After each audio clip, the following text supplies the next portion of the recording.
servicio y monitorización de circuitos Ethernet.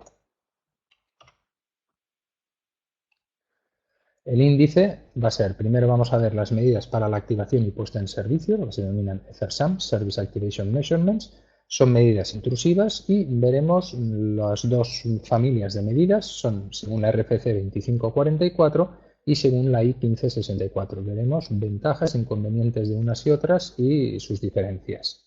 Y después veremos medidas para la monitorización de los enlaces Ethernet. Estas son medidas ya no intrusivas que se realizan durante toda la duración del servicio y donde vamos a medir unos KPIs que se denominan y los vamos a enfrentar a unos SLAs para básicamente llegar a la conclusión o a la resolución de si nuestra conexión cumple con el SLA establecido por el operador y el proveedor del servicio. En estas medidas también veremos dos tipos, la I1731 son medidas de nivel 2 y TWAM Lite medidas de nivel 3. Vamos a empezar con las medidas intrusivas, las medidas de activación del servicio y vamos a empezar con la RFC 2544. Es una normativa relativamente antigua y que presenta una serie de inconvenientes que motivaron la aparición de la I1564. En primer lugar, aunque se usa mucho hoy en día aún la RFC 2544, está pensada para un entorno de laboratorio pero no en campo real. ¿Por qué decimos esto? Pues porque está pensada para una conexión punto a punto donde medimos la capacidad máxima de un link, pero no tanto para un servicio end-to-end con múltiples enlaces ni velocidades inferiores al caudal máximo del enlace físico. ¿Qué queremos decir con esto? Lo que queremos decir es que, por ejemplo, si queremos medir cuál es el ancho de banda o cuál es el throughput de un conversor de medio entre una interfaz óptico y eléctrico, pues podemos realizar esta medida y si es un conversor gigabit, pues podremos medir si está realizando o está cursando un tráfico gigabit de unos determinados paquetes y a una determinada velocidad sin pérdida de paquetes. Es decir, lo que estamos verificando es o un dispositivo o un enlace gigabit. ¿Qué ocurre, sin embargo, cuando lo que queremos medir es un servicio end-to-end entre dos clientes y por en medio hay una red o varias redes de diferentes operadores con diferentes caudales? Pues si yo tengo unos conversores gigabit, pero que al final todos sabemos que la conexión que yo tengo entre extremos no es gigabit, sino que a lo mejor tengo contratado un 30 megas o un 300 megas, esta medida no nos va a servir, porque esta medida va a detectar que hay un dispositivo gigabit, una interfaz gigabit hacia el medidor y va a lanzar todo el tráfico a esta velocidad o hasta esta velocidad de gigabit, cuando por supuesto no tenemos ni mucho menos contratado este servicio. Además de la capacidad del throughput, tampoco no nos permite distinguir el tráfico por calidad de servicio basado en TOS, VLAN, DSP, es decir, todo se mide exactamente igual. Y también otro inconveniente es que no nos permite obtener unos resultados que podamos contrastar con unos parámetros definidos en un SLA. Es decir, podemos obtener unas tasas de pérdidas de paquetes, pero no mucho más allá. O sea, no vamos a poder contrastar estos resultados con unas plantillas de SLA que tenga nuestro proveedor de servicio. Bueno, teniendo tantos inconvenientes, surgió hace unos años una normativa que es la I1564 de la ITU, que lo que permite es medir el SLA de múltiples servicios sobre un mismo enlace físico. Además, nos permite reducir el tiempo de medida y medir variaciones de latencia. Aquí veis en un gráfico, pues de una forma visual, las diferencias que existen entre una RFC 2544 y una I1564.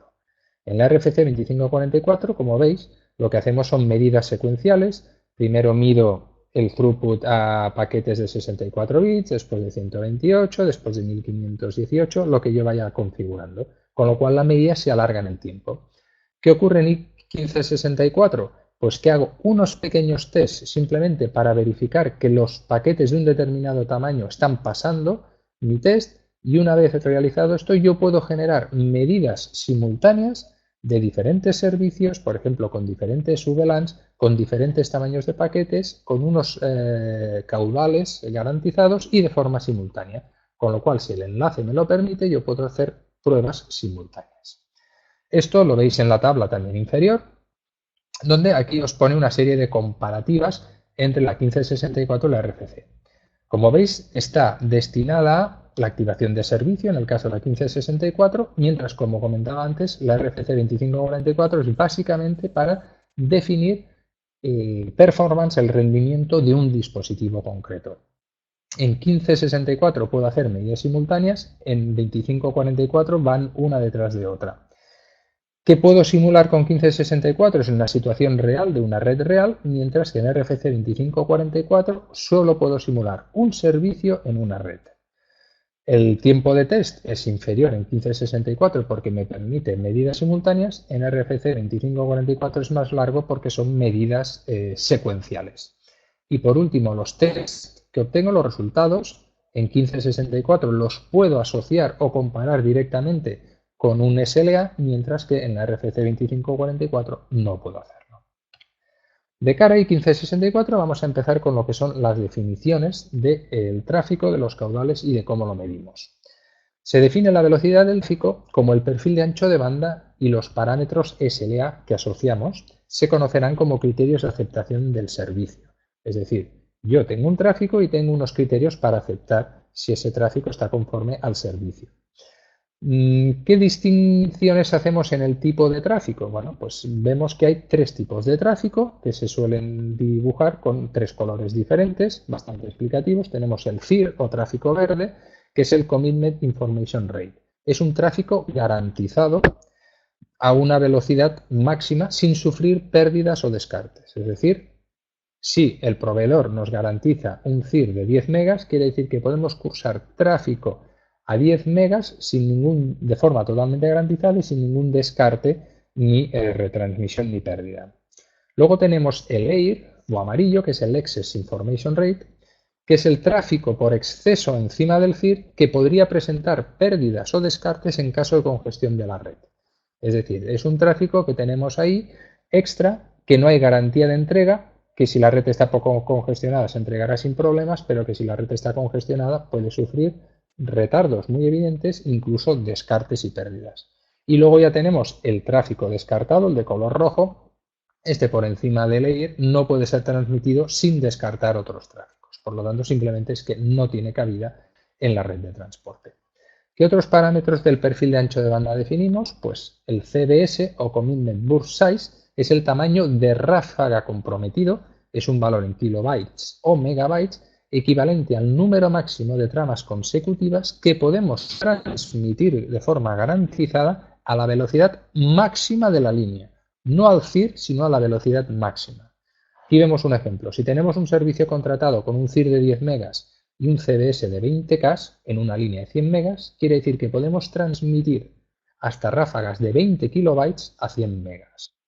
Esto es un parámetro que nos permite definir de alguna forma el tamaño de buffer o el tamaño o el nivel de congestión de la red, de forma que nos permite saber qué cantidad de tráfico podemos meter en la red a la máxima velocidad por encima de nuestro caudal garantizado.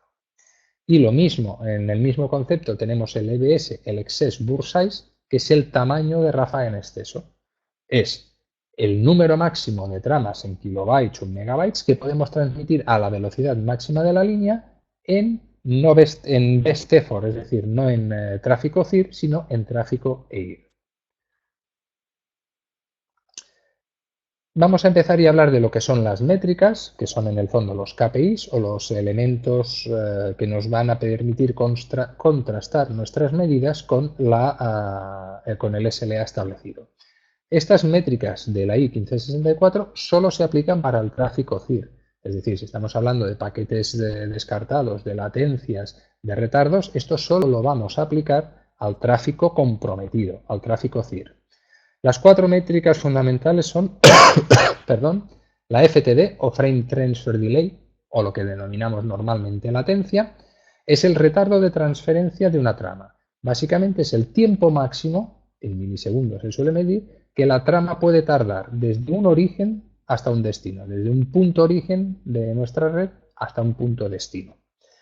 ¿Qué ocurre? Que si los extremos no tienen un mecanismo para sincronizar sus relojes con precisión, porque no tienen un GPS o no tenemos una referencia, por ejemplo, PTP, En este caso no podemos medir exactamente esta métrica, este retardo, y lo que se suele medir es el RTD o Round Trip Delay, que es el retardo de ida y vuelta. Es decir, nosotros enviamos un paquete, en el extremo remoto se actúa como un bucle, como un reflector, se nos devuelve el paquete y lo que estamos midiendo es el tiempo de tránsito de ida y de vuelta.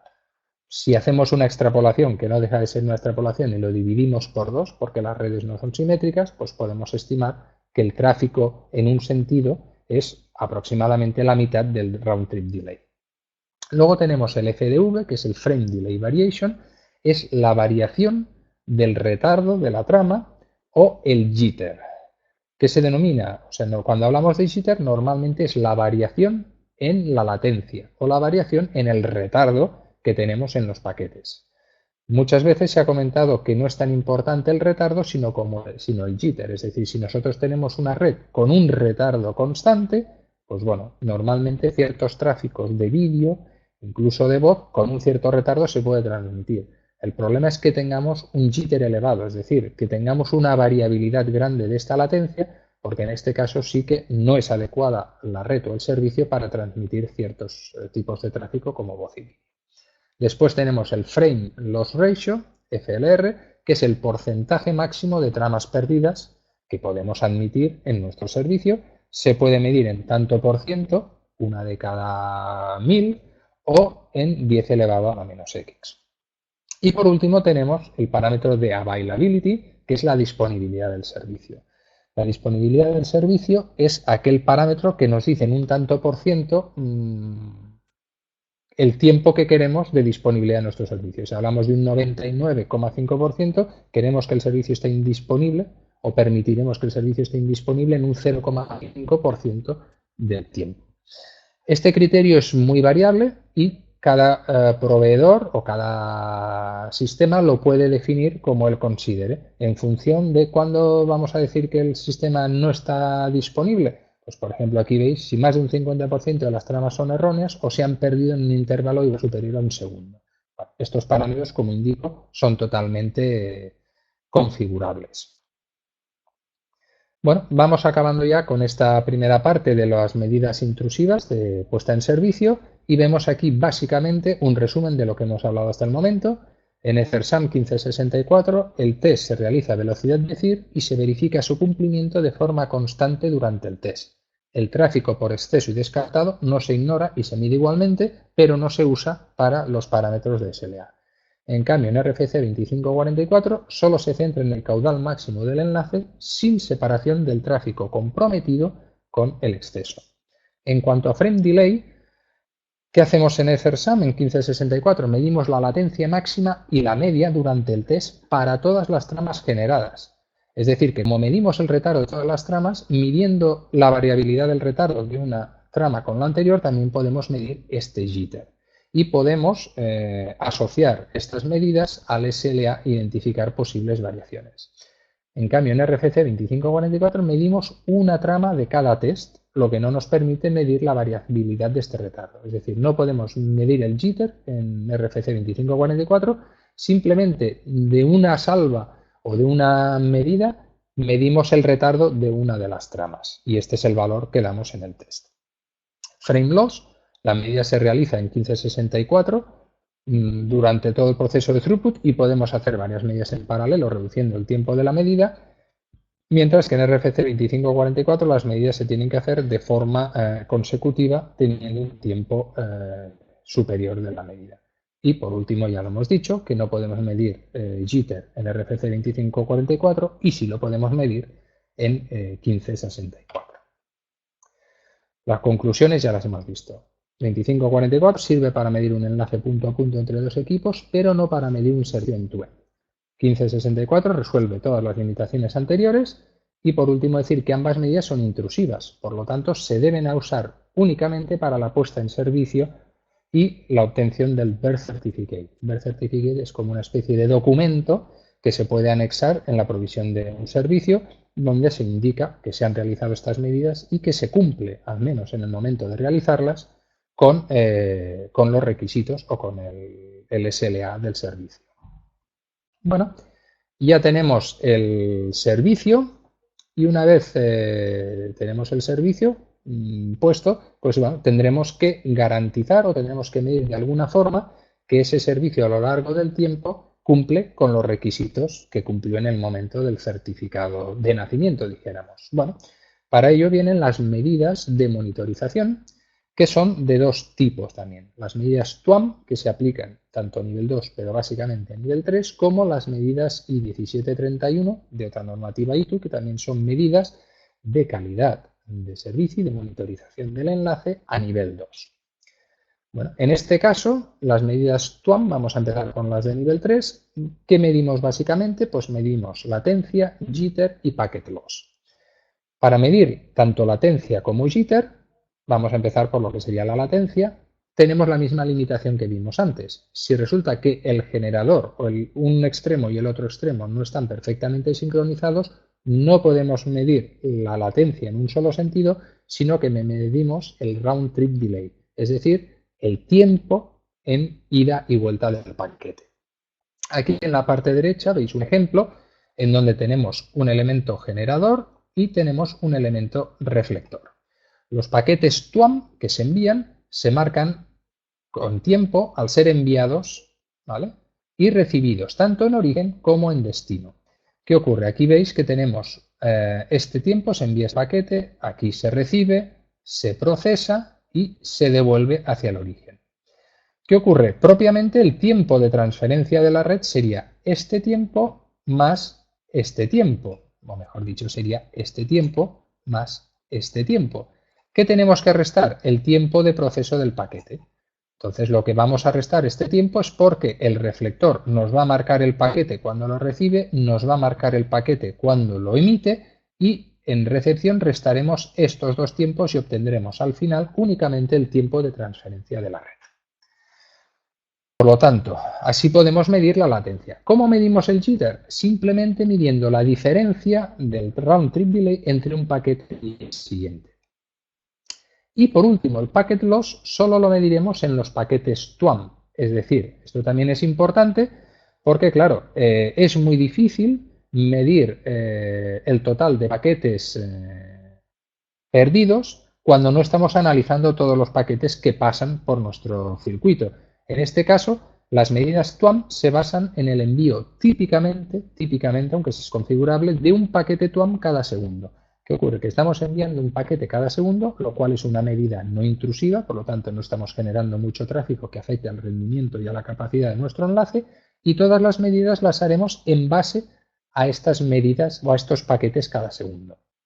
Eso quiere decir que estas medidas nos permiten un registro de 96 paquetes por 15 minutos, perdón, 96 paquetes cada minuto por 15 minutos y 24 horas de registro, y luego tenemos también pues 30 por 24, un mes de histórico que podemos tener en las medidas.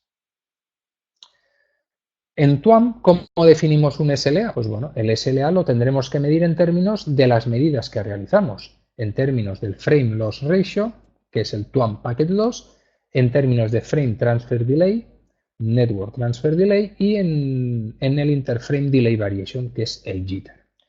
¿Qué sucede? Cuando alguna de las medidas que realizamos en base a estos paquetes que enviamos cada segundo sobrepasa los umbrales del SLA, entonces generamos una alarma, al menos en los dispositivos que veremos a continuación de puntos de demarcación de Metrodata.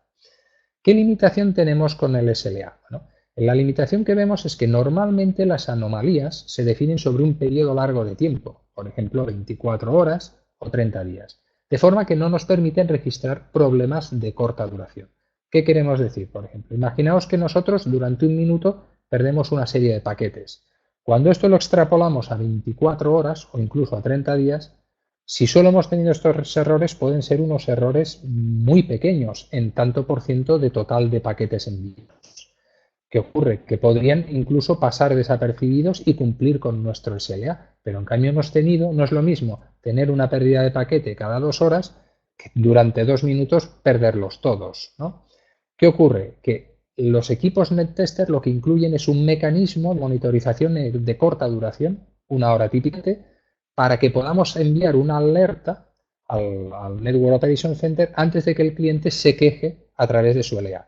Es decir, yo puedo tener un SLA, yo puedo cumplir con SLA, pero aun cumpliendo con SLA resulta que en periodos cortos he tenido perturbaciones o pérdidas de paquetes muy elevadas o variabilidades muy grandes de la latencia. Entonces, esto no me quedaría reflejado en el SLA, pero sí me quedaría reflejado con esta ventana más corta. Una vez que vemos TWAM, vamos a ver de forma muy sencilla, porque es muy parecido, la arquitectura del 1731 de la ITU. Bueno, aquí os he pegado un poco lo que sería a nivel conceptual cómo funciona, y aquí en principio lo que estáis viendo es un servicio end-to-end donde tengo dos equipos de subscriber, uno en el extremo izquierdo, otro en el extremo derecho, numerados de 1 a 8, y entre medio, como veis, tengo toda una serie de elementos que al final lo que constituyen es toda la red de transporte entre ambos extremos, de los elementos 2 al 7. En este caso vemos que hay unos network elements de un operador A y unos network elements de un operador B. Bueno, al final todo esto son una serie de siglas y una serie de nomenclaturas en donde tenemos dentro de todo este servicio un Maintenance Entity Group, que es un grupo de Maintenance Entity. Estas Maintenance Entity lo que agrupan son los Maintenance Endpoints que terminan las determinadas conexiones, y al final un Maintenance Endpoint es cada uno de estos elementos. Al final lo que yo tengo es que para una conexión punto a punto tengo dos Maintenance Endpoint. Si fuese una comunicación punto multipunto, pues tendría aquí un Maintenance Point y otro Maintenance Point. Lo que tendría yo en este caso que realizar alguna de las medidas, como veremos, es de aquí a aquí, de aquí a aquí y de aquí a aquí, porque muchas medidas solo las puedo hacer punto a punto. ¿Qué medidas tenemos en la I1731? Al final vamos a medir los mismos SLAs, por lo tanto, lo que tenemos son pérdidas de paquetes, básicamente, y medidas de retardo. En el caso de la 1731 tenemos además otra medida que es en base a estos paquetes que se denominan CCMs o Continuity Check Message. Básicamente se tratan de mensajes multicast que se envían a ritmo de un paquete por segundo típicamente, de forma que estos mensajes los envía cada elemento de la red, cada maintenance endpoint, por la dirección multicast. Lo reciben todos los dispositivos y ven la dirección de origen. Por lo tanto, si un MEP deja de transmitir estos mensajes, los otros MEPs envían una alarma, ya notificando de entrada que han perdido la continuidad con aquel dispositivo. Este mensaje además incluye el estado de los puertos locales del MEP, de forma que todos los elementos de la red reciben información en un paquete por segundo del estado de los interfaces o puertos locales de cada elemento de la red. Esto es simplemente para verificar la continuidad del enlace. Luego tenemos el Delay Measurement Message and Replay, DMM y DMR. Estos son paquetes que también se envían típicamente a un ritmo de un paquete por segundo y que se usan para medir latencia y jitter. Lo mismo que vimos antes en ausencia de un reloj común, lo único que podemos medir es el tiempo de ida y vuelta, con lo cual lo que enviamos es un paquete, una PDU de DM, que se marca en tiempo tanto en transmisión como en recepción. Y luego lo que hacemos es en el extremo remoto o reflector se recibe este paquete y se genera una respuesta que incluye también las marcas de tiempo del paquete enviado y le añade nuevas. A través de la resta del tiempo de proceso obtenemos el tiempo de round trip delay, igual que en el caso de TWAM. En este caso, estos paquetes son unicast entre dos maintenance endpoint, por lo tanto no podemos hacer medidas multicast, sino simplemente tenemos que medir el retardo exacto entre dos puntos de la red. Por lo tanto, estamos hablando de conexiones punto a punto. Si nosotros tuviéramos aplicaciones multipunto, entonces tendríamos que definir múltiples sesiones entre varios elementos. Continuando con las medidas, tenemos las de pérdida de señal, las de pérdidas de paquetes. En este caso también tenemos dos mensajes, el LMM y el LMR. Se usan para medir el frame lost. El LMM se marca con un contador de paquetes transmitidos en el Ethernet Virtual Circuit en transmisión y con un contador de paquetes recibidos en recepción. El LMR se marca con los contadores en el sentido inverso. Entonces, comparando estas marcas En ambos extremos podemos calcular el frame loss ratio de todo el tráfico del circuito y no solo sobre los paquetes LMM y LMR. Es decir, es importante porque si recordáis, en el caso de TWAM solo podíamos medir el número de paquetes perdidos de los paquetes TWAM enviados. Ahora en este caso, como estos paquetes LMM y LMR se están marcando con el número total de paquetes enviados por el EVC, lo que estamos es midiendo realmente los paquetes perdidos en todo el circuito virtual. Lo mismo, solo funcionan conexiones punto a punto, porque solo podemos medir los paquetes enviados uno a uno detrás de otro entre dos puntos finales, entre dos puntos concretos de la red. Luego también tenemos otra medida, que es una medida sintética de la pérdida de paquetes mediante los mensajes SMM y SMR, que esto, para que os hagáis una idea rápida, sería exactamente lo mismo que en TWAM, pero realizado en I1731. Se usa para estimar el frame loss ratio, se envían en este caso paquetes también a ritmo de un TPS, los paquetes se marcan con un número de secuencia, pero es un número de secuencia de únicamente los paquetes SMM y SMR. Los de retorno también se marcan con este paquete, de forma que la pérdida o salto de un número de secuencia implica un frame loss en estos paquetes SM, pero únicamente en estos paquetes SM. Por lo tanto, si sacamos un frame loss ratio de 0,01, implica que hemos perdido un paquete de cada 10.000. En 1000 segundos, en 2,7 horas, habremos perdido un único paquete. Por lo tanto, estos SLAs se utilizan típicamente en periodos de 24 horas o incluso de 30 días. Con esto hemos acabado la primera parte. Ahora vamos a ver, en este caso, todo lo que hemos visto anteriormente, cómo aplica a los dispositivos de Metrodata. Estos dispositivos de Metrodata son básicamente unos puntos de demarcación, unos EDDs, que llevan precargado un software específico para realizar medidas de forma sencilla. Lo veremos más adelante en la conexión que haremos en RAD. Aquí vemos un ejemplo en donde tenemos un típico escenario de un servicio de nivel 2, donde tenemos aquí un Network Operation Center y donde tenemos que para este cliente tenemos un site A y un site B. Y tenemos, pues lógicamente, una red de nivel 2 a nivel de infraestructura y unos circuitos que conectan los dos puntos extremos con esta red. Lo que queremos es realizar, en primer lugar, unas medidas para activación del servicio y verificar que en el momento de provisionar el servicio cumple con el SLA requerido, y después unas medidas de monitorización de este servicio. En el caso de la activación del servicio, lo que haríamos en este caso es, mediante un ordenador en nuestro NOC, hacer, por ejemplo, un login mediante Telnet al equipo, al dispositivo en el Customer Site A.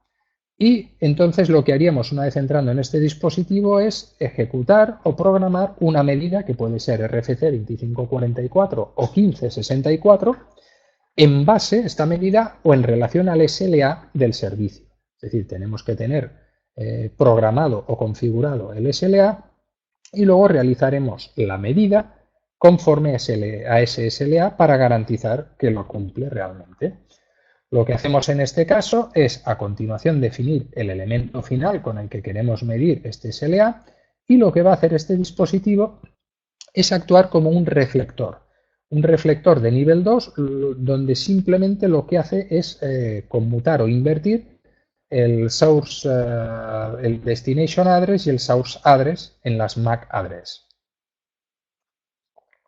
rutando o volviendo, haciendo el loopback hacia el dispositivo A. Es decir, básicamente vamos a enviar estos paquetes a través de nuestra red y aquí se le hará un bucle para que se redirijan correctamente por la red de nuevo hasta nuestro dispositivo origen. En base a estas medidas, pues sacaremos los parámetros que correspondan. Una vez ya hemos obtenido este certificado per certificate y hemos asegurado que el servicio en su puesta al menos cumplía con el SLA, lo que necesitamos ahora es asegurarnos in service que este servicio está funcionando de acuerdo con los requisitos del SLA. En este caso, para nivel 2, lo que haremos sería lo mismo. Desde el NOC lo que haríamos es conectarnos al dispositivo en site A, que actuaría como máster, por así decirlo, y definir una medida i1731 que lo que va a hacer es enviar unos paquetes, ya vimos, cada segundo, o como lo configuremos, y aquí en este extremo remoto vamos a continuar actuando como reflector y reflejando estos paquetes.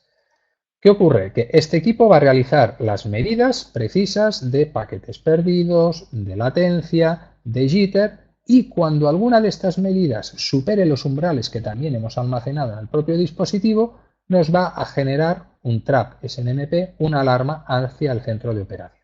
Ya vimos además que teníamos esa ventana corta de 1 hora para detectar las pérdidas o los problemas acotados en un tiempo más corto.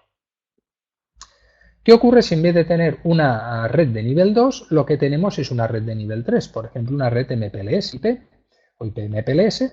Bueno, en este caso hay ciertas medidas que no podemos realizar en base a las direcciones MAC, puesto que estamos en una red ruteada.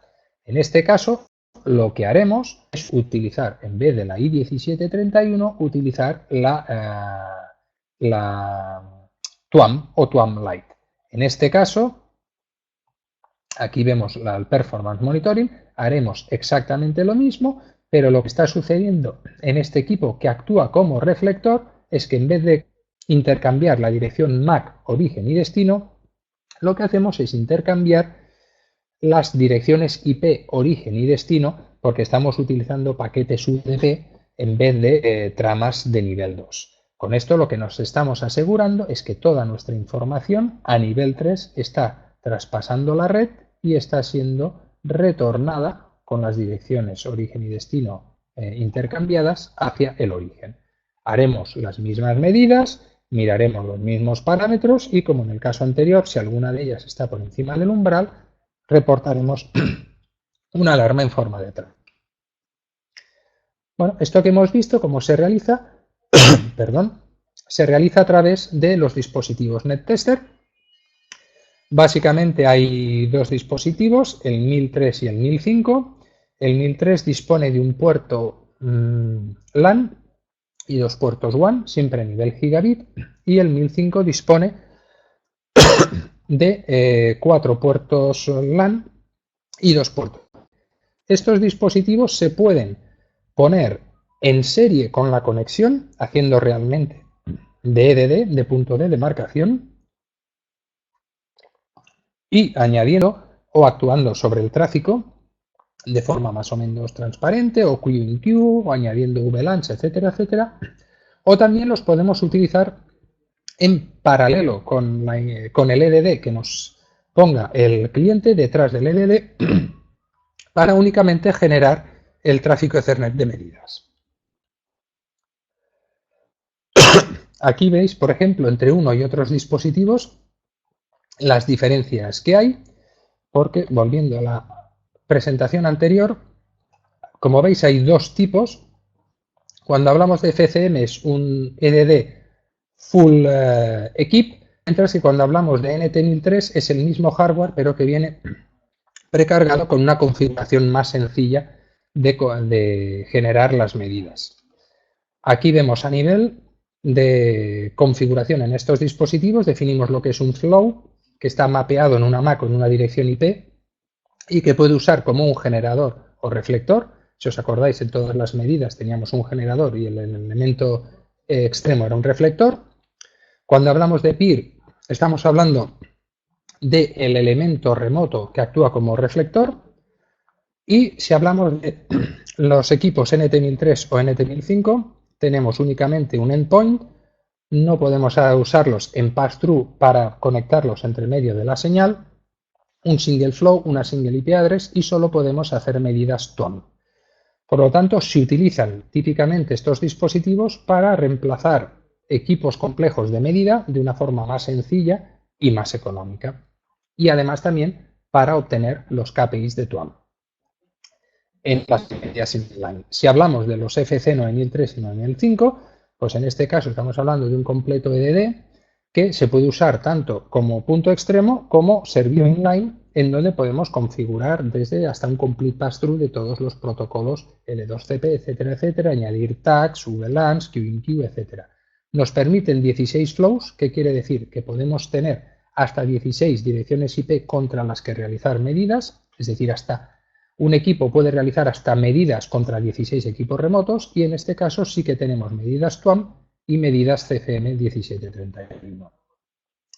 Las prestaciones comunes a ambas familias, pues tenemos el Performance Monitoring y las medidas de activación del servicio, que tenemos las mismas. Aquí vemos unos ejemplos de lo que sería la configuración y la conexión. No entramos en más detalles, porque esto es ya lo que vimos antes. Y aquí veis una captura de cómo podría funcionar. Esto es un acceso telnet al dispositivo. Esto sería un report, un birth certificate que decíamos antes, un test report que nos lo permite generar en formato texto. Y por último, cómo se entregan los equipos con la MIP SNMP, pues aquí veis lo que sería una integración en una plataforma, por ejemplo, SNMPC de Castle Rock, donde recibiríamos las alertas de las no compliance con los SLAs. ¿Qué otras prestaciones tienen estos dispositivos además? Pues bueno, además nos permiten hacer un Layer 1 testing en las líneas de fibra o en las líneas de cobre, nos permiten hacer en un simple TDR que nos permite identificar a qué distancia del conector puede haber un corte en una interfaz RJ45 eléctrico, en un cable UTP, incluso con ciertos SFPs ópticos provistos por el propio fabricante, hay una micro TDR que nos permite determinar los cortes y los empalmes en la fibra. Aquí veis, por ejemplo, una captura donde nos dice que a 16 metros hay un corte en el cable y igualmente aquí veis la longitud, a diferentes longitudes, los diferentes cortes y las atenuaciones que tiene un enlace de fibra. Aquí también vemos una captura donde vamos a poder definir qué alarmas queremos que se nos notifiquen vía trap. Y con esto acabamos la parte teórica. Ahora vamos a intentar en un momento hacer una conexión remota .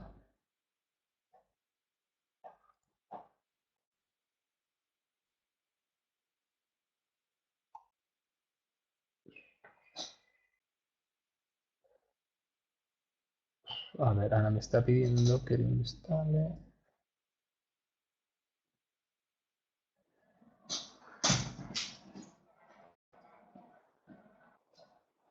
Bueno, quiero pensar que estaréis viendo mi pantalla.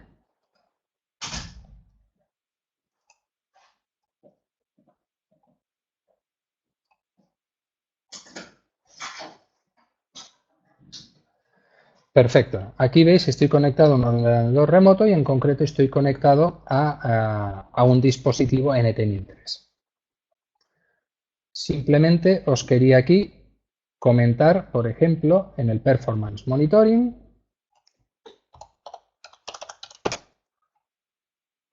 que tengo yo ahora un PIR, un extremo remoto. Deciros que estos son unas medidas de nivel 3, si os fijáis estoy conectado a una dirección IP que es 192.168.100.85, mientras que mi dispositivo remoto es una 10.10.10.2, es decir, es una red rutada, y si me voy a esta conexión, a este remoto, aquí veis que tengo definidos pues unas medidas tipo TWAM, en donde estoy funcionando con un mensaje de 44 bytes, con un padding pseudo aleatorio, y donde envío un paquete cada segundo. Y tengo un timeout de recepción de 3 segundos. Aparte, puedo mirar cómo tengo el SLA, donde tengo un CIR de 1 gigabit, en este caso un CDS de 64K, no tengo definidos EIR y EDS, tengo definido un frame loss ratio, en este caso de un 0,01, ¿vale? Y tengo a las alarmas habilitadas. Esto es como yo defino mi SLA. Y un frame delay variation del 100, perdón, un delay de 100 milisegundos, es decir, aquellos paquetes que tarden en ir más de 100 milisegundos me va a generar una alarma, y un interframe delay variation, es decir, un jitter de más de 10 milisegundos. Es decir, si tengo un jitter superior a 10 milisegundos, en un porcentaje del 5% de los paquetes, pues también voy a generar esa alarma. Como veis, esto es muy gráfico y puedo ir monitor alarm a las alarmas. En este caso tengo un window de 1 hora que os decía, Este es el SLA paralelo de corta duración. Y lo último que os quería enseñar, por ejemplo, si vamos aquí en el PIR 2, remove PIR reports, no, era aquí home, performance monitoring, no, aquí el maintenance, no, performance monitoring.